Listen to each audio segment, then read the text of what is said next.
First off, let's start on the income front. You know, people often keep coming back to the UK because they want those kind of juicy dividends, those interesting yields, and that's perhaps something of a backstop for the markets. But Simon, perhaps I'll start with you. How are things currently looking on the income front, and what sectors are kind of standing out to you on that front? Yeah, good morning. Well, it's the income has gradually recovered since the pandemic. It recovered very quickly, and we're still continuing to see quite a good flow of income growth in the UK. Some sectors particularly are leading that, like energy, which was clearly had big dividend cuts and they're now coming back. Banking is looking pretty resilient. We are seeing one or two cuts in some of the more cyclical areas, some of the housing related areas, but generally I'd say you're seeing decent income growth across most of the market, actually. What is the feeling on the energy front? Because I suppose if you're to be pessimistic, I would always think, you know, you had that kind of boom of cash in that sector and you had a really good kind of time for prices last year. Is more caution warranted now in terms of, you know, should people be taking profits and maybe kind of looking elsewhere? Yeah, well, I can't give advice on what people should do, but clearly what we're seeing is a tremendous discipline in the industry. You're not seeing very high capital expenditure, which we've seen in previous cycles. So historically, when the energy prices are high, the industry invests a huge amount, and that often brings more capacity on and brings the end of the cycle. This time around, capacity has been quite constrained.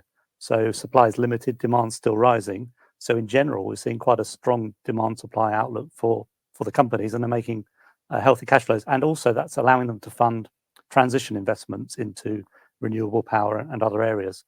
So I think the industry is in a good place at the moment, generally. And Tineke, how do you feel about kind of? Yeah, if I can just add a little bit, because Simon's absolutely right, because obviously companies and sectors who are not in control of the price of the product that they sell, so oil companies and mining companies, their cash flows go up and down, right, with the price of oil, the price of iron ore or copper. So what most of those resource companies have done, they started, right, looking at our balance sheet and our capital allocation, we're setting a base dividend, and we growing that progressively.